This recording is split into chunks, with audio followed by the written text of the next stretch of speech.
The world is deep, deeper than day can comprehend. You're listening to Deeper Than Day, the depth psychology and archetypal astrology podcast. We're your hosts, Jessica Garfield-Kabbara and Delia Shargell. To enter this dialogue with us, visit our blog at deeperthanday.com.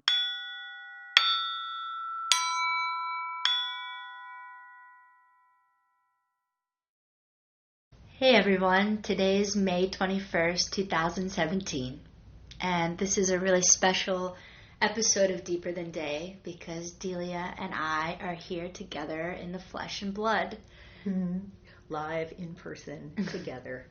It feels really, really good to be here. Oh, it feels so good. And tonight we want to talk about the Mars-Saturn archetypal complex and its relationship with working with anger and aggression. This session is going to be part of a little series that we do, and we wanted to spend this next 50 minutes going in and exploring what it means to live with anger and aggression, or to live with the principle of Mars.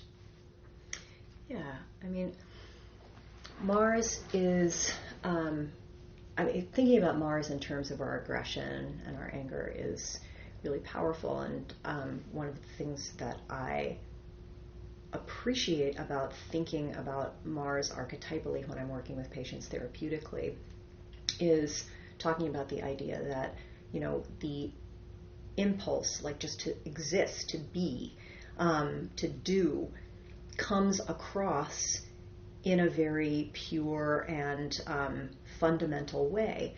But when it begins to get frustrated, as it does by life, you know, when Mars meets Saturn, the limitations or the constrictions of, you know, living in a world with other people and things, we then experience the affect of frustration. And if you feel frustrated for too long, you start to feel angry. And if that goes farther, then you feel rageful. So just to be able to think about that spectrum of what our life impulse, our libido that wants to move forward, feels when it comes into contact with something else is, you know, the expression of the Mars-Saturn complex. I really like thinking about it as a spectrum.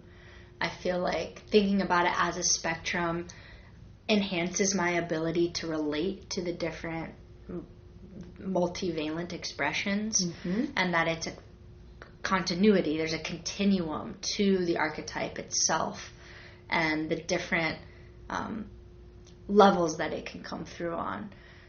And so returning back to the core essence of any archetypal principle, in this case Mars, fire, life force, libidinal energy. Yeah, it really, really helps. And I think because we live in a culture which in which it is difficult to express anger in a healthy way. We don't, in my experience, we don't really know how to express anger in a healthy way.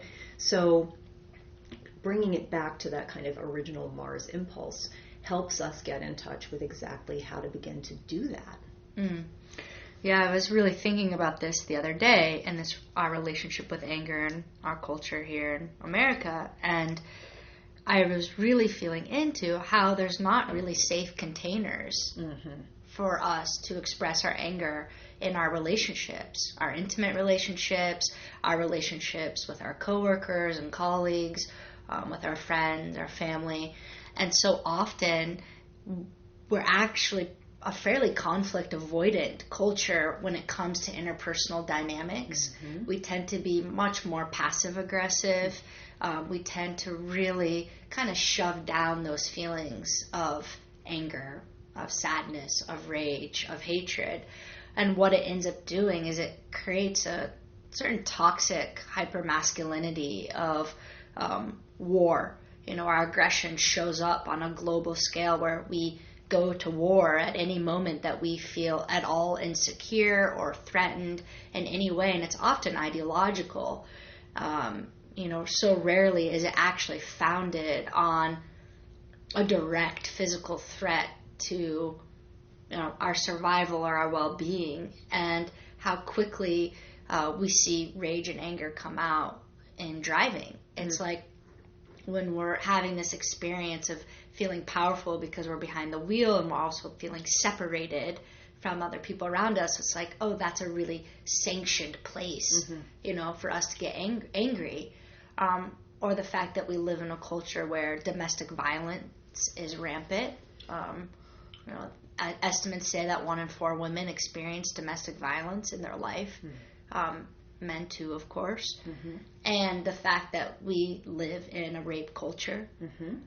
So anger and aggression is here, obviously, but we don't understand, we don't have contractual ways of expressing it with one another, consensual ways of expressing it with one another. Well, in listening to you say all that, I think what I might say is that rather than being a conflict-avoidant culture, that we're an affect-avoidant culture, and that we do not typically, because we are, kind of coming out of patriarchy, we live in this sort of hyper-masculine culture, which feels comfortable expressing only a range of affects.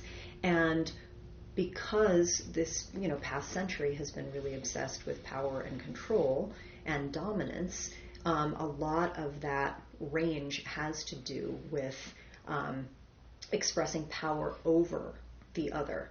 And I think all of the examples that you just gave are perfect for that, power over expression, road rage, domestic violence. It's what happens when we don't have a healthy or comfortable or fluid outlet for our feelings, and we have to act them out in some way because we don't have the tools to express them in a way that would actually allow us to work them through. And like most things in life, it begins at home. It begins within our family system, and how many of us are raised and conditioned from, age 0, that anger is not an appropriate response. Stop yelling, stop screaming, stop throwing that tantrum, stop whining, stop complaining, don't cry, don't be sad, don't be angry, be a good boy, be a good girl, smile for mommy, smile for daddy, be happy, give me a hug, give me a kiss, I love you. I mean, it just, so many of us, myself included, messages, really deep messages are communicated, don't get angry. And of course we can never separate the family system from the culture at large, the chicken or the egg, which one came first. They're reflections of one another, deep reflections of one another. But like most things in life, it starts at home, and how we raise our children and how we allow them or not to express the emotion of anger very directly impacts how we do that as a species at large. Absolutely. I mean, I think about how I often say that I was declawed by the age of 3. Because I grew up in a family where, we didn't really do conflict, and we really didn't express anger directly unless it got to a certain level, and then it would explode. And I think, that for people who are trying very hard to gloss over or to bypass those feelings, that explosive tendency is really how it gets let out, because, we're human beings and we have these feelings, so they do come out. But I think about all of the different flavors of, how your family system, which of course reflects the culture at large, does shape how you deal with that. And, I've certainly worked with people who came from very rageful households where everyone was constantly in conflict with each other, and that's how they experienced contact. That they knew that they were there because they were banging up against each other all the time, sometimes physically. Or the family systems where everyone must maintain a kind of facade of absolute, just kind of demure chilliness, and there isn't a lot of passion, there isn't a lot of blood, there isn't a lot of contact. And we have these very, very different expressions. It kind of makes me wonder, like, how would you know a healthy expression when you met it on the street? That's a really good question. What would you say about that? Well, it makes me think of a person who's born with Mars and Saturn in aspect, and how often we can see the Saturn principle as coming through as a certain level of suppression or being cut off from one's anger, cut off from the Mars principle. And so we can often see with the Mars-Saturn person that it's actually difficult for them to access their anger or to express anger. And that Saturn in particular really represents what we're here this lifetime to work with and through, karmically, vocationally, but it often is described as the cross that we bear. It's the crucible. It's the place where we experience a lot of grind and grit and problems and suffering that take a certain level of sustained intention to be able to deal with. And the Mars-Saturn person in particular sometimes can have a very thwarted experience of the Mars, where the ability to take action, to assert, to be direct, to be aggressive, or just to have the capacity to feel the anger, let alone express it, often can be very muted, or I don't want to say taboo, although that can be part of it, but there's just something about it that's very distant. There can be a certain kind of coldness there around the fire, around the passion. And do you tend to see that in both in people who are unaware of their Martian principle, as well as people who feel frustrated in that expression? I mean, that's a really interesting question. Not exactly, actually. That some of the clients that I'm thinking of that I've worked with astrologically that have Mars-Saturn, they very well might be athletic. They don't have that inability to be physically active and to, have a lot of movement in their life. I mean, the classic example of the Mars-Saturn aspect is the long-distance runner, the marathon runner, the one whose fire, Mars, is in a sustained way. The ability, I think of it as the Energizer Bunny, the one that just can keep going and going and going, and that Saturn kind of stretches it out and elongates the principle of exertion.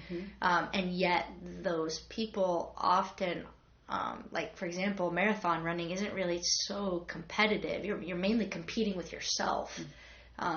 Most of the time it's about doing better than your own personal best time in running, much less a team sport where there often is more competition there. But no, not necessarily. I mean, I think there's almost a coolness to the Mars-Saturn. Like, look at me, I don't do anger. Or look at me, it takes a lot for me to get angry. And of course, like every archetypal expression, we have the kind of enantidromia of that, the kind of exact opposite, where you go far enough around and it turns out, oh no, that Mars-Saturn person experiences a ton of frustration in their life, where that limitation they come up against is like their head banging up against the wall again and again and again and again and again and again. And so there's a real stuckness and stagnation, almost like the Mars chi gets shut down. And I wonder what studies acupuncturists could do with this, with people who have Mars-Saturn and the circulation of chi, or sometimes lack thereof. That's really, really interesting, because that kind of chronic frustration that you're describing, can really come out in so many cranky ways. It's so difficult to feel that your effectiveness is being limited, and to kind of develop a sense of like, well, that's just how it's going to be. Yeah, I mean, I think there's something too that oftentimes when someone comes across as being very cool or calm or collected around their anger, as in, quote, I don't do anger or I don't get angry, it's often in a compensatory response to someone in their life that maybe had a really bad temper. Exactly. And instead of them also getting that really bad temper, they took the opposite approach and said, oh no, I'm never going to be like my father who, was violent, or I'm never going to be like my mother who raged, or who, was really unpredictable in her flare-ups, and how embarrassing that was. Right, like a fear of the anger. And I've seen that too. People who were raised with parents whose anger was so frightening that they actually altered their own personalities to not be like that. But then, we all carry those seeds within us, and often the things that we sanction ourselves that way end up coming out. So I think it really is important to be able to have a way of working, again, a Saturn word, with anger.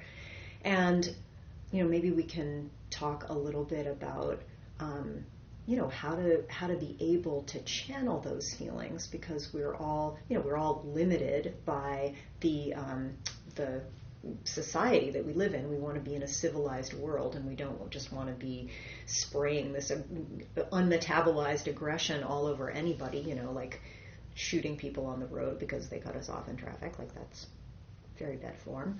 So how can we think about this together? Yeah, I'm feeling that kind of Saturn piece of like the practical, what are practical things that can be done here, embodied practices around anger. And, a few things come to mind. One is I really wish I could remember the name of the woman in the book. You remember that woman who was either a neurosurgeon or a brain scientist, and she ended up having that aneurysm? Oh, my stroke of insight. Yeah, my stroke of insight. It might come to me. Yes. So talk about understanding anger. If you read that book, it's a short book, a great read.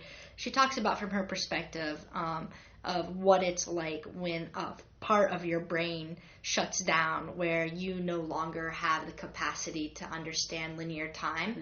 So you're essentially having an experience of oneness. And so every moment is eternal, because you can't remember what just happened, and you don't know where the moment's going to. Right, because her stroke was in the left brain, right? And so she was only in a right brain function, sort of this timeless, completely associative way of being. Yes, and in that experience, one of the gems that she realized was that anger, after, I believe it's 60 seconds, maybe it's 90, is a choice. That it takes, I think, 90 seconds for, once you get angry, the physiology of it to run through the nervous system, and after that moment it becomes a choice to continue to stay angry, and that you have to rethink about what it is that is making you angry to continue to keep getting angry about it. Which people really do, don't they? I mean, I have absolutely seen people who seem to be addicted to anger, like that they ride that energy and they want to stay in that thought loop, or that relationship that reinforces that experience, because the physiological sense of being flooded with rage is a very empowering feeling. I mean, I would argue that it's maybe not the best kind of empowerment, but when we're angry, it consolidates our ego functions. It makes us very pointed and clear in what we want. And it makes us very, big. Most definitely. And I think to return it back to how you described Mars at the beginning of this session, it is our life force. And so, of course, that essence of that archetypal expression coming through makes us feel alive. And anger is one pathway to get us to feel our aliveness, our fire, our passion, our chi. And I know that a lot of couples, for example, get into fights in order to know that the other person cares about them. Like you said, it's a way to make contact. It's a way to touch the other person. And if for some reason one person in the couple is the withdrawer, which is often the case, one person withdraws, the other person pursues. The pursuer gets angry and attacks the partner and blames them in order to elicit a response. And the more the other person shut down, the withdrawer, the more the pursuer will attack in order to push that person's buttons so they can see them explode, so they can know, oh, you love me, you care about me because I can have this level of effect on you. Exactly. And so very much is an indication of aliveness, of contact, and on a certain level feeling love. I mean, that is one of the definitions of connection, is that it's just an expression of love. So it makes sense to me that people would get addicted to that, because I think what's at the base of being human is all of us just want to love and be loved. Without a doubt. I mean, I think I love what you just said, because it you know, when we're talking about considering this archetypal expression on a spectrum, that it takes it back to what's really fundamental. We need love. We want contact. And if we don't have other ways of getting those needs met, we will elicit a kind of contact through behavior that may have some other really negative consequences.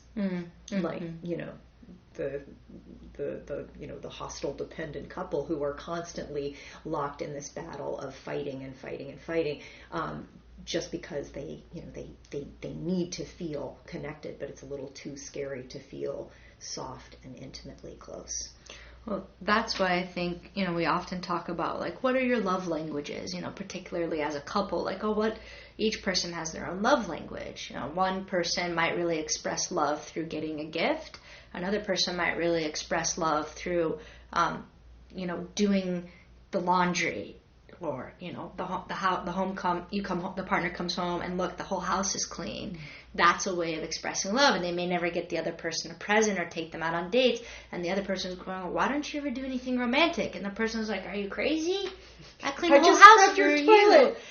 You know, think I don't love you? So there's those kind of love languages, but something I think we talk less about with couples is the way they fight, and how important it is actually to have an understanding of the different people's way of fighting within the relationship, and having some level of agreement when you're not activated in the fight around how the fighting is going to happen. What are the rules of engagement? Absolutely. For one, as an example, in my relationship, you know, one foundational rule is you never name call. No matter how angry you get, you don't ever say, oh, you're such a, you know, jerk. You're such an asshole. You're so stupid. You never do anything that's shaming in that level. You know, we also don't yell at each other. Oftentimes we end up yelling because we are afraid that the other person isn't going to hear us. Well, it turns out that when we yell, usually the other person can't hear us, because the natural response to being yelled at is to get defended, to protect yourself from a perceived and very real threat. Absolutely. And, you know, so often is the case when we go in swinging into a situation, or we bring our bat to the fight, we're often just genuinely afraid that the other person isn't going to be able to hear us or receive or empathize with our pain or our position.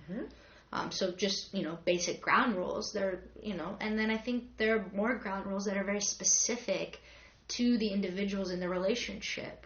You know, like, for example, if you were a kid and one way that you got punished was by being sent to your bedroom and, you know, close the door, maybe you don't want to have your conversations when you're in a fight with your couple in your bedroom with the door shut, because it's too activating to the nervous system and to the memory system of what it was like when you were a kid and you were being punished. And so that's just naturally going to create a tone of an environment of punishment.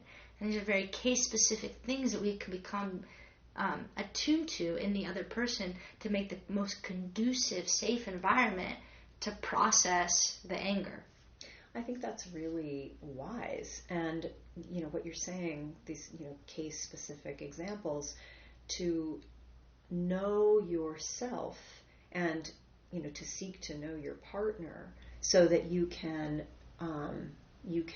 plan out different rules of engagement to allow for those times when you certainly will not hear or understand each other, and how to take care of each other in that way by creating those rules. That's a wonderful Saturnian structure that you're putting around your potential to fight.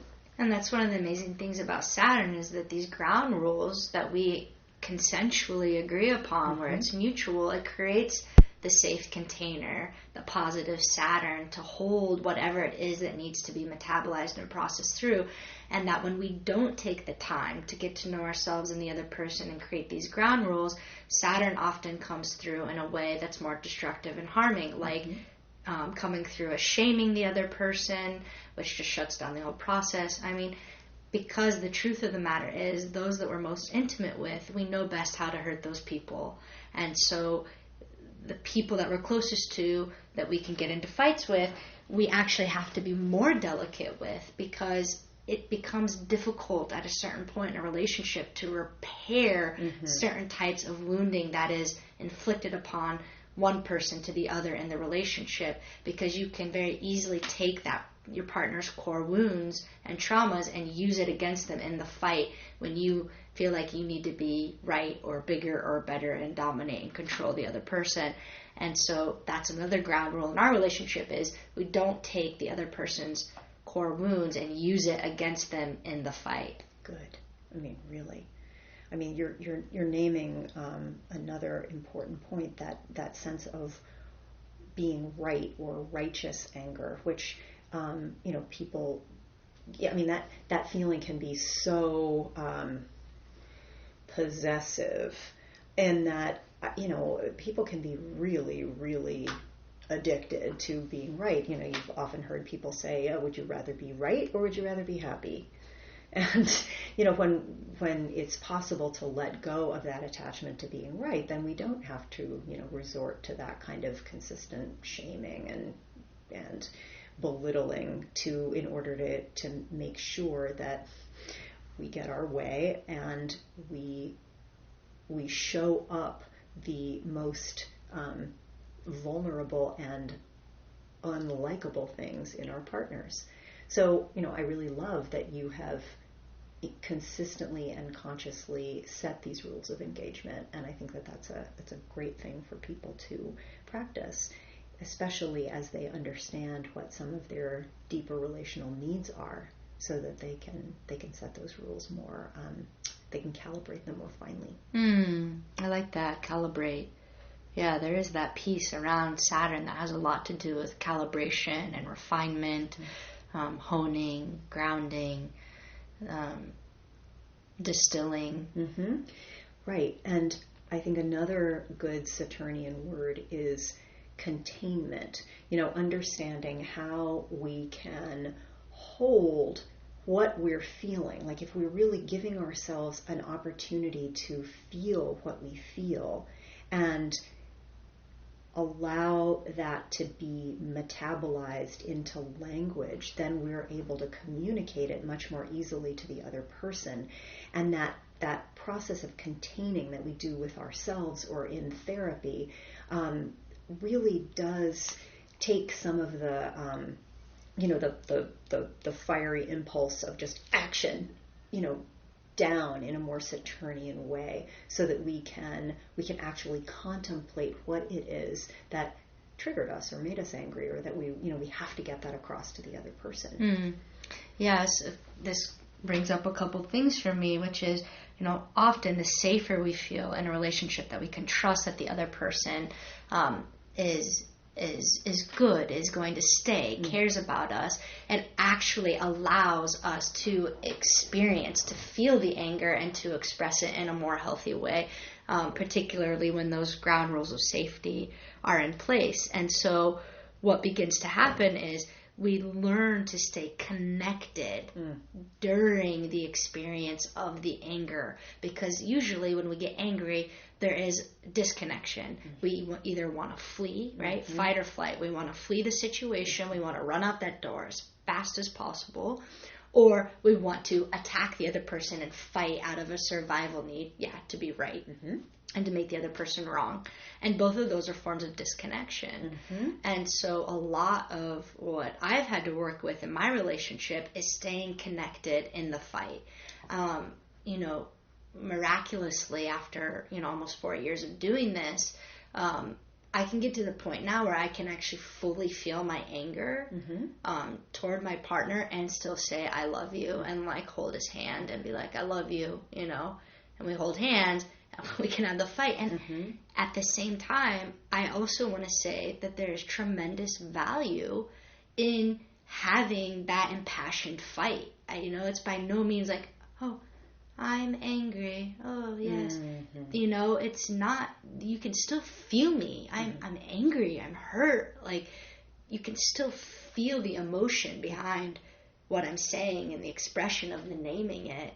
And I think it's about learning how to co-regulate and moderate, like what pitch can it go to before my partner can't hear it anymore. Exactly. I mean, that's so well said, because everybody's got their own triggers, their own thresholds, their own limitations, and to recognize that to be a good partner, you have to respect the limitations of the other person, as well as staying true to your own needs and, you know, really standing up for articulating them.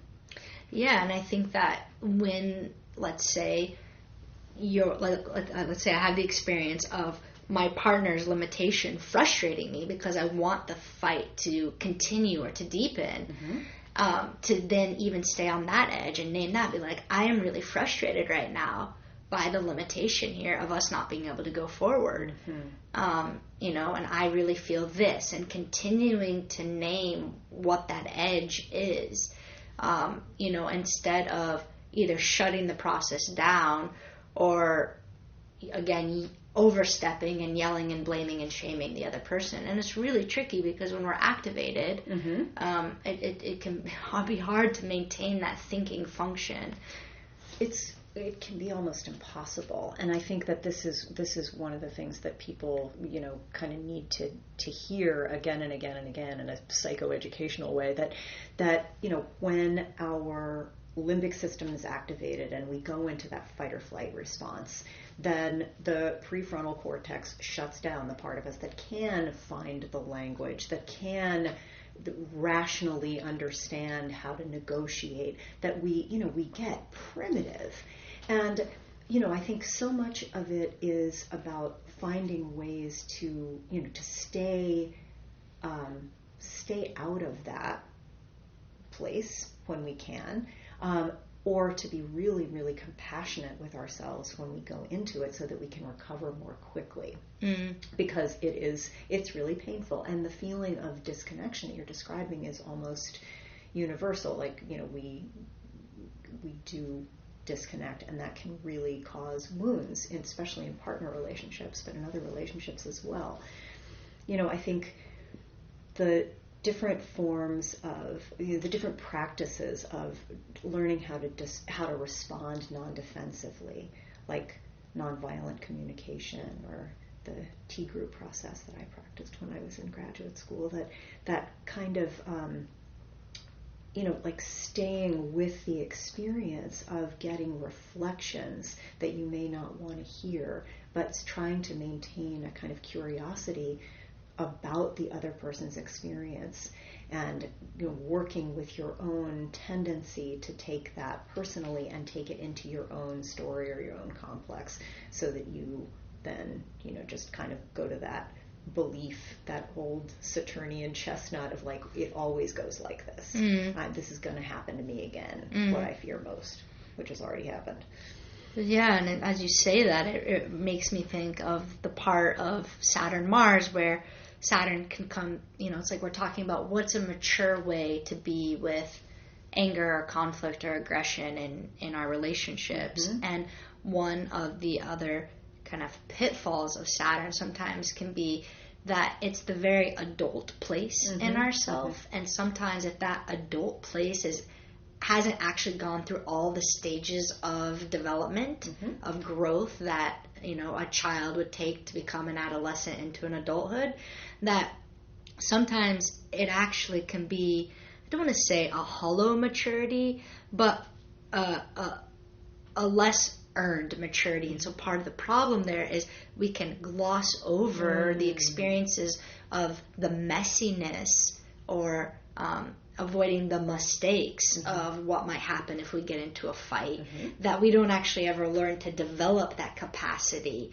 to be in the anger or the conflict or the places where we're able to actually hold or contain ourselves as we receive these different reflections. And so it can be this quality of, well, let's just never rock the boat, because that's the more mature move to take, instead of the maturation being earned through the Saturnian experience of, quote unquote, making mistakes and messing up, and actually growing and developing through the lived experience of going into the conflict and the anger. Yeah, I mean, that stuff it can be avoided, but I agree with you that it should not be avoided.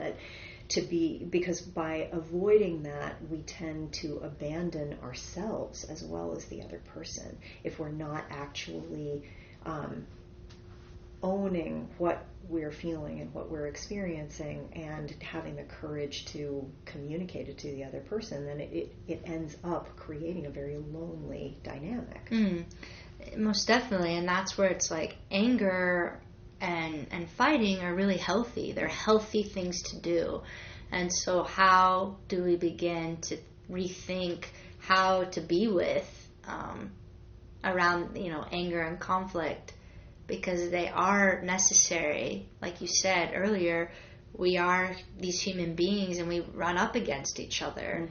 Naturally, there's going to be friction and disappointment in places where we don't understand and we don't connect and we don't see eye to eye. Without a doubt. And the closer we get to people, the more often that happens. The more we rub up against each other's rough edges, and we have to work those things through. That's how we grow. That's how we develop. That's how we mature. So I think it is a really important point that you're making. Don't just bypass. That isn't necessarily a more mature stance. It may be a more conflict-free stance on one level, but those things typically get expressed in other ways. And when people are avoiding those deeper conflicts with each other, they often end up acting those needs out in other ways that can be very destructive to the relationship. So, I think our needs don't really go away if we ignore them. Most things don't go away if we ignore them. Oddly. Ignoring is not a remedy for life, it turns out. Except when it is, which is barely ever. It just made me think of something else. Talking about Mars-Saturn in the chart, and how do we begin to relate with Mars interpersonally, and thinking about the different Mars aspects that people have. For example, my partner has Mars-Saturn. I have Mars-Uranus and Mars-Neptune. Very different. And one way that I like to express my anger is very instantaneously. I like to just let it out right then and there. Let's just get it over with. I don't want to hold on to it. I just want to be able to express it. And so if I get frustrated or something bothers me, we have this agreement to be able to be playful with it. I mean, that's really can be helpful for particularly a Mars-Uranus person. Like, can we be playful with this anger or this aggression? And so I really like to become like an animal and growl, and go and really let it come through in a more primal way, obviously a very visceral, embodied way. I also love play fighting. I love to wrestle. I love physical contact. I like to be able to feel the energy moving through. I like to feel it circulating through both of us, passing it back and forth. I mean, obviously dancing is fantastic for that, but I mean, actually being able to wrestle or just have some kind of physical contact. Of course, this is in a completely agreed upon, it's a consensual agreement that we've made, and we don't do it all the time because that's not also always my partner's preferred way of dealing with it, But just as an example of we can get creative with how we express the anger as long as there's agreement around that. I love that. I love that play fighting and that that animal thing. Was it you who told me that that in the wild that two animals may make a really profound display of aggression, but they rarely, that happens much more frequently than an actual fight to the death. Like they don't, one may be eating the other, but that if, like, say, two, raccoons come up against each other, that they will stand off. And usually one frightens one aggresses against the other sufficiently that the other one backs off. I know I didn't tell you that, but I absolutely love that. And that totally makes sense to me. I mean, sometimes when I'm feeling more free inside myself, mm-hmm. and I get unwanted aggression on the street, like, mm-hmm. let's say, sometimes a man walks by and invades my personal space by physically touching me inappropriately or making inappropriate comments toward me. Mm-hmm. I'll hiss, mm-hmm. And I'll kind of bring out my claws and go, and that usually works. Mm-hmm. I mean, it's very, people don't expect that to happen, uh-huh. and it's very real reflection. And I love being able to give back the aggression to the person from where it's coming, uh-huh. and be like, here, this is what's here. And it helps me not hold on to it, because when I don't express it back, I internalize it and I carry it with me, and then I get resentful, and it makes me think about the difference between imploding and exploding aggression. Yeah, I'm glad you brought that up, because that was something that I wanted to talk about a little bit. That idea that in psychoanalysis that we can learn to implode our aggression, turn it inward, and that results often in depression or in people who don't actually feel the freedom to express exactly the kind of energy that you were describing doing. And that,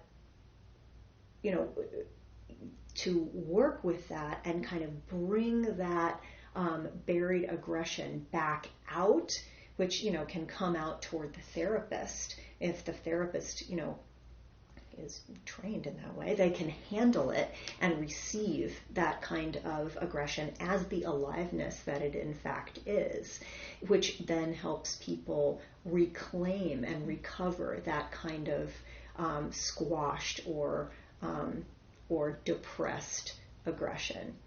Then there's the other thing that we kind of began the session with today, but talking about living in a culture which is very adolescent in its expression of aggression, which really likes, kind of chest thumping and, displays of bravado, and dominance over, and, that kind of believes that might makes right. And that, with that, that's almost always a compensation for a very deep sense of inferiority at some level, or fear that one is not actually powerful, which is another archetypal expression of Mars-Saturn. And I think if we are, learning how to attune to our own expression of Mars, and how that can come across most appropriately, or most elegantly for our particular chart, then we find new avenues to express that in ways, hopefully, that don't just work for ourselves, but also work for the people around us, because we do tend to live in community. Mm-hmm. Yeah, thinking to what you're saying about the therapist receiving the aggression, mm-hmm. from the client, and recognizing that as aliveness, and being able to metabolize that and to survive the destruction from the client toward the therapist, and how important that is. I mean, some theoreticians and clinicians say that is the primary function of therapy, mm-hmm. is to be able to, for the client to act out the aggression and to see the therapist surviving it. Yes, because, that comes from that idea that as infants, if we felt that we were omnipotent and we somehow hurt or destroyed our parents or caregivers, that kind of power was intolerable, and that we really need the object to be able to survive our destructive attempts and, just pop back up, be okay. So, well, I was going to say something, but I forgot. Well, there was something else that it made me think about. It was something about healthy expression in the chart for the different configurations. Oh, the Mars-Saturn, coming back to the Mars-Saturn person, and some of the really, just incredible attributes that I have difficulty relating to with not having that aspect. But just this really sustained capacity for focus and action. I mean, often there's such a strong integrity of work. Just the ability for that energy to be so sustained. And again, the Energizer Bunny, it's like really just to keep going. And even when there are obstacles or roadblocks, instead of the Saturn coming through as like, oh, well, okay, done. The Mars-Saturn person often has the ability to kind of have this like construction worker ability to like, oh, well, we can either take a detour and find another path, or we're going to like engineer and construct, whatever mechanism, device we need to solve this problem. And the problems don't inhibit the person. They actually fortify them, make them stronger. And so you often see Mars-Saturn in the aspect of the construction worker, the engineer, or, the sculptor, the one that's working with the physical properties of the material world to build something. Right. That's a very creative use of the Mars-Saturn. And just in our few remaining moments here, I just wanted to comment on, right now Mars-Saturn is in opposition in the sky, and transiting Saturn in the sky is at 26 Sag, and it's been conjunct my Uranus, square my natal Mars, and I have begun a daily practice of lifting weights, and my muscles have become much more sculpted over the last several months, and also my commitment to working out. And you often hear this, like, oh, Mars-Saturn is the bodybuilder, the weightlifter, again, the long-distance runner. And I have never enjoyed long-distance running. Mars-Uranus is often a sprinter. I'm a sprinter, I ran the 100-meter, the 200-meter, and as soon as it got up to 400 meters or more, it was agony, just sheer agony for me. And I've always had shame around not being able to run a strong mile, because I like to be fast. And because I'm with someone who has Mars-Saturn and loves to run long distance, how much he's been able to teach me, like, no, it's not about getting there first, like in sprinting, it's just about getting there. So slow it down as much as you need to, but the point is just to finish. And I've just really been internalizing that. It's a whole different orientation. Oh, it's a whole new world. It's insane. So it's been a joyful, expression of my Mars-Uranus in this really, like, honoring the Mars-Saturn way during, this year-long transit that I'm experiencing. Well, I can certainly say that your hard effort is paying off because you look good. Oh, thank you. I appreciate that. So we're just at about time for today's session, so we're going to wrap it up now. Yeah, so thanks everybody for joining us on our little odyssey late in the night. Yeah, thank you so much for coming on the Mars-Saturn Odyssey with us. All right, we'll see you soon. See you next time. The world is deep, deeper than day can comprehend.